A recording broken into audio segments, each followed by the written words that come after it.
Assalamualaikum warahmatullahi taala wabarakatuh. Di sini saya akan menjelaskan sedikit tentang prototype. Pengertian dari prototype adalah model kerja dasar dari pengembangan sebuah program atau software atau perangkat lunak. Prototype dalam bahasa Inggris, prototype disebut juga dengan purwarupa. Prototype biasanya dibuat sebagai model untuk tujuan demonstrasi atau sebagai bagian dari proses pengembangan atau pembuatan sebuah software. Manfaat dari prototype memberikan hasil yang lebih akurat daripada perkiraan sebelumnya, karena fungsi yang diinginkan dan kerumitannya sudah dapat diketahui dengan baik. Tujuan dari prototype adalah mengembangkan model menjadi sistem final. Artinya sistem akan dikembangkan lebih cepat daripada metode tradisional dan biayanya menjadi lebih rendah. 6 hal yang ada di prototype. 1. Menganalisis biaya produksi prototype produk barang dan jasa. Biaya produksi adalah biaya yang berhubungan dengan produksi barang atau penyediaan jasa. Misalnya, biaya bahan baku langsung. Biaya bahan baku langsung adalah biaya bahan baku yang dapat ditelusuri pada barang dan jasa yang dihasilkan. Biaya tenaga kerja langsung. Biaya tenaga kerja langsung adalah biaya tenaga kerja yang dapat ditelusuri pada barang atau penyediaan jasa yang dihasilkan. Biaya overhead. Biaya overhead semua biaya produksi selain bahan baku langsung dan tenaga kerja langsung. Yang kedua, menerapkan proses kerja pembuatan prototipe berupa barang atau jasa. 1. Pendefinisian produk. Pendefinisian produk merupakan penerjemahan konsep teknikal yang berhubungan dengan kebutuhan dan perilaku konsumen ke dalam bentuk perancangan, termasuk aspek hukum, produk dan aspek hukum yang melibatkan keamanan serta perlindungan terhadap konsumen. 2. Working model. Tidak harus mempresentasikan fungsi produk secara keseluruhan. Ia dibuat pada skala yang seperlunya saja untuk membuktikan konsep dari pembuatan produk dan menemukan hal-hal yang tidak sesuai dengan konsep yang telah dijual. 3. Prototype rekayasa atau engineering prototype. Dibuat seperti halnya working model, namun mengalami perubahan tingkat kompleksitas maupun superioritas dari working model. 4. Prototype produksi atau production prototype. Ia merupakan bentuk yang dirancang dengan seluruh fungsi operasional untuk menentukan kebutuhan dan metode produksi. Yang kelima, qualified production item.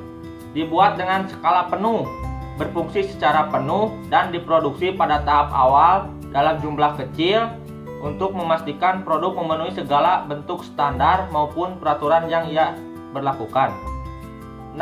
Model merupakan alat peraga yang mirip produk yang akan menentukan pengujian kesesuaian fungsi prototipe berupa barang atau jasa. 1. Technical testing atau pengujian teknis, yaitu dengan cara membuat prototipe yang merupakan approximation atau perkiraan produk akhir. Pengujian atas kinerja produk prototipe dapat menghasilkan sejumlah informasi penting tentang produk, shelf life atau usia panjang produk, tingkat keusangan produk, masalah yang timbul dari pemakaian atau konsumsi yang tidak seharusnya, potensi kerusakan yang memerlukan penggantian, dan jadwal pemeliharaan yang tepat. Masing-masing dari jenis informasi tersebut dapat mempunyai dampak biaya terhadap pemasaran produk. Yang kedua, pengujian preference atau satisfaction testing atau preferensi dan kepuasan. Dipakai untuk menetapkan elemen-elemen yang akan dirancang dalam rencana pemasaran serta untuk membuat tafsiran penjualan awal produk baru. Secara umum terdapat dua cara utama yang dibutuhkan dalam tipe pengujian ini, yaitu pertama meminta konsumen untuk menggunakan sebuah produk selama jangka waktu tertentu, dan kemudian mereka diminta untuk menjawab beberapa pertanyaan yang berhubungan dengan preferensi serta kepuasan mereka. Yang ketiga, simulated test markets atau laboratory test market, pengujian pasar simulasi, yaitu prosedur riset pemasaran yang dibuat untuk memberikan gambaran yang murah dan cepat tentang pangsa pasar yang bisa diharapkan dari produk baru.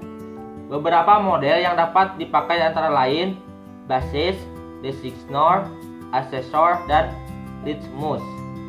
Yang keempat, test market atau pengujian pasar, yaitu perusahaan akan menawarkan produk untuk dijual di wilayah pasar terbatas yang sebisa mungkin dapat mewakili keseluruhan pasar di mana produk itu nantinya akan dijual.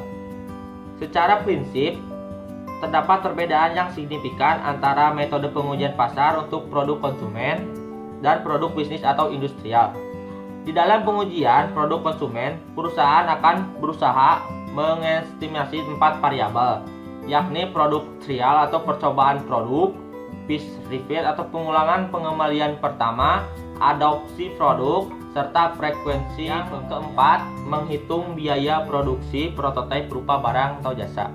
Biaya produksi adalah semua pengeluaran yang dilakukan oleh perusahaan untuk memperoleh faktor-faktor produksi dan bahan-bahan mentah yang akan digunakan untuk menciptakan barang-barang yang diproduksikan perusahaan tersebut. Ada dua waktu biaya.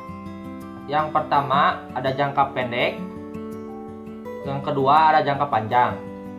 Yang jangka pendek, biaya total atau total cost, biaya total rata-rata atau AC atau ATC, biaya tetap total atau total fixed cost, biaya berubah total atau total variable cost, biaya tetap rata-rata atau average fixed cost, biaya berupa rata-rata atau average variable cost, biaya marginal atau marginal cost.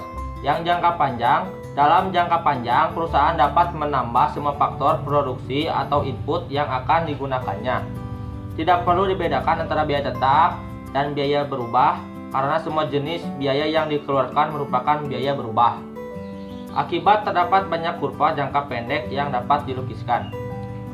Untuk menghitung biaya produksi sendiri, yaitu biaya tetap, biaya total, biaya tetap ditambah biaya. Yang kelima, membuat prototipe berupa barang atau jasa.